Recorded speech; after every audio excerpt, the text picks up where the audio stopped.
Salut à tous et bienvenue dans cette première vidéo qui va traiter sur la sécurité informatique. Et je rappelle que c'est un cours de première scientifique. Donc voilà le titre, sécurité informatique. Dans ce chapitre, il sera question pour nous de voir comment sécuriser les données dans un système informatique. Donc comme premier point, on doit voir les concepts fondamentaux. Les concepts fondamentaux.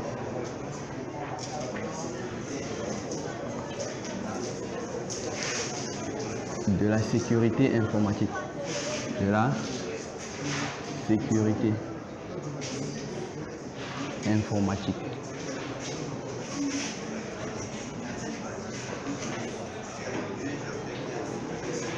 Ok, dans cette partie, nous allons voir qu'il y a deux acteurs qui animent un cyberespace.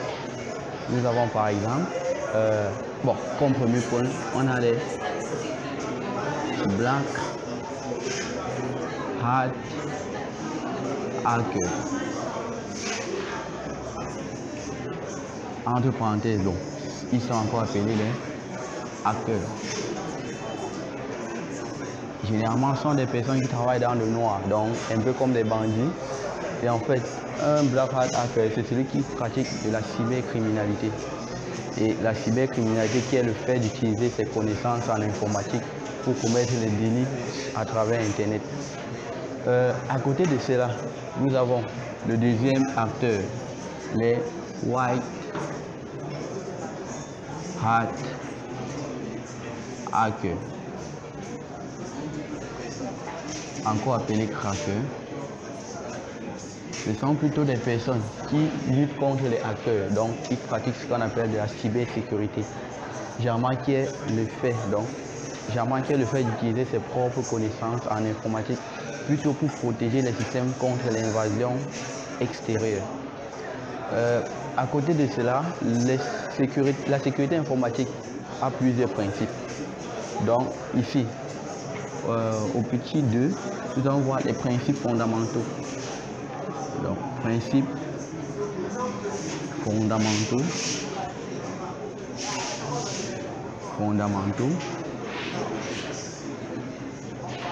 de la, je vais abréger, sécurité informatique.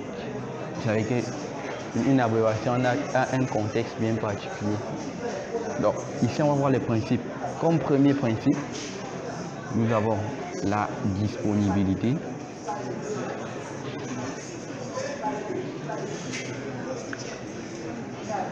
En fait, ce principe stipule que lorsque tu as besoin d'une information, tu dois avoir accès à cette information. Donc, les ressources doivent être disponibles sur le réseau. Comme deuxième point, nous avons l'intégrité. L'intégrité. Bon, au niveau de l'intégrité, on se rassure aussi, par exemple, que n'importe qui ne peut pas modifier l'information. Ça veut dire quoi? Ça veut dire que on se respecte, que ceux qui sont autorisés par exemple à accéder à une information ont accès à cette information. Donc on s'assure que n'importe qui n'a pas accès à une information. Petit c, nous avons quoi? L'authentification. L'authentification.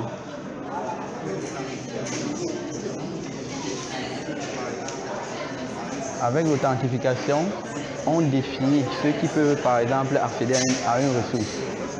Donc on définit ceux qui peuvent accéder à une ressource. Par exemple, lorsque tu te connectes sur Facebook, il y a un service d'authentification qui permet de voir si tu es autorisé par exemple à accéder.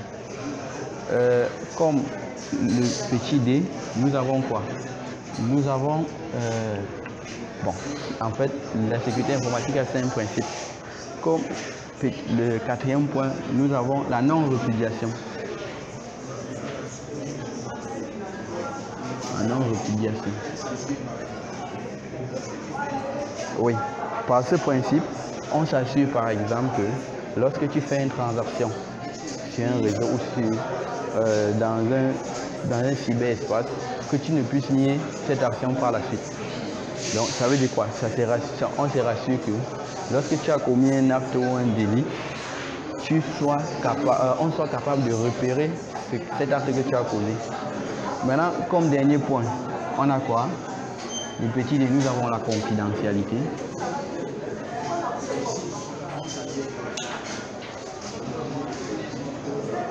Ici, on s'assure par exemple que généralement une information qui est propre à une personne n'est pas, je peux dire quoi, vulgarisée à tout le monde. Donc c'est ça le principe de confidentialité.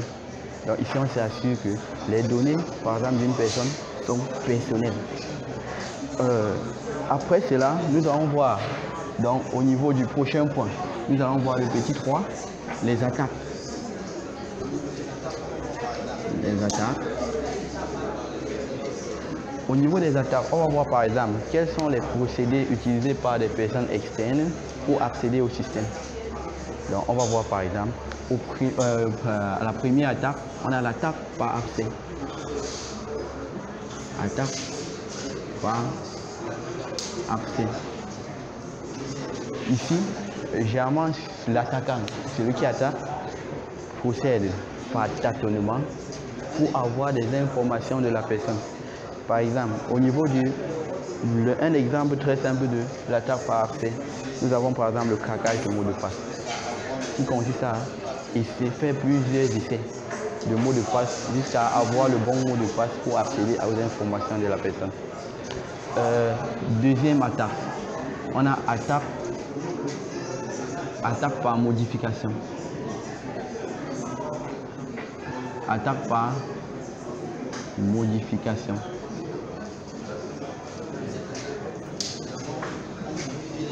Attaque par modification. Dans cette attaque, généralement, on modifie l'information de base afin de changer son sens pour permettre d'envahir le système. Par exemple, j'ai mon mot de passe, quelqu'un peut, je ne sais pas comment, mais il réussit à obtenir mon mot de passe et il change pour me nuire par exemple, pour me permettre d'être un inconnu dans mon propre système. Le troisième type d'attaque, on a attaque par déni de service. Attaque par déni de service. Ici, par exemple, l'attaquant procède par quoi? Il envoie plusieurs, je veux dire quoi? Il envoie des milliers de messages à travers des dizaines d'ordinateurs afin de saturer le serveur d'une entreprise.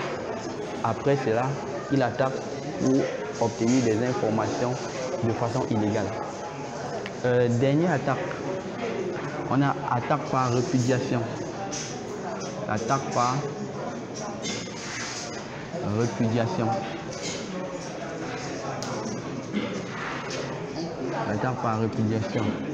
Dans ce cas, par exemple, on commet un forfait ou un crime ou un délit et après on nie n'avoir pas commis. Donc l'attaque par répudiation consiste à commettre un délit et nier par la suite. Donc voilà ainsi présenté les 4 attaques observées en sécurité informatique.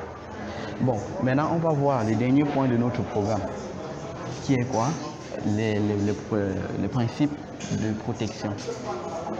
Comment faire pour protéger les données? Donc comment procède-t-on? Et c'est la dernière partie du cours de sécurité informatique. Niveau premier APC, je précise. Niveau premier APC. Premier scientifique surtout. Bon, ici on a petit combien? Petit 4. Ici on a technique de protection. Technique de protection. Bon, ici on va présenter 4 techniques. Par exemple, donc technique de protection, c'est comment faire pour protéger les données. Par exemple, dans un cyberespace. Donc, nous avons en petit A, utilisation des pare-feux. Utilisation des pare-feux.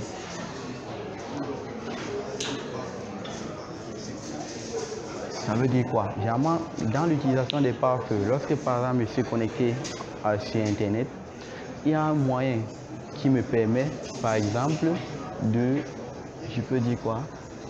Qui me permet, par exemple, de protéger mon ordinateur contre tout ce qui attaque de l'extérieur. Donc, l'utilisation des pare-feux. Généralement, quand tu utilises le pare-feu, ça t'évite cela.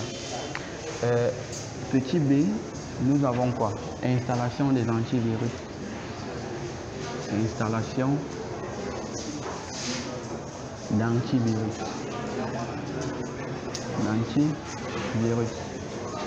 Car généralement l'antivirus permet de protéger l'ordinateur contre les virus. Avec cela, tes données sont protégées. Donc c'est ça. Antivirus, ça veut dire que ça s'oppose au virus. Quand il y a un virus, l'antivirus permet soit de détruire le virus, soit de le mettre en quarantaine. Maintenant, nous sommes au petit C. Nous avons par exemple quoi? L'utilisation du mot de passe. L'utilisation du mot de passe. Par exemple, lorsque je mets le mot de passe, par exemple, sur une information, c'est pour éviter ou définir les droits d'accès par rapport à ceux qui peuvent accéder à cette information. Avec ça, la notion d'intégrité sera respectée puisque n'importe qui ne pourra pas modifier. Maintenant, nous avons le dernier élément, utilisation du VPN. Utilisation du VPN. Avec le VPN, par exemple, dans un réseau, ce qu'on peut faire, c'est quoi? Lorsque nous sommes dans un réseau à 4, je peux créer le VPN entre deux ordinateurs à force de permettre une sécurisation de l'échange entre ces deux personnes.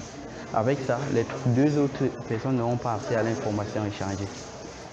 Bon, les amis, ainsi parvenus à ce cours de sécurité informatique, j'espère que l'explication a été à la hauteur et je vous remercie. Et surtout, n'oubliez pas de vous abonner à ma chaîne et de cliquer sur la cloche de notification pour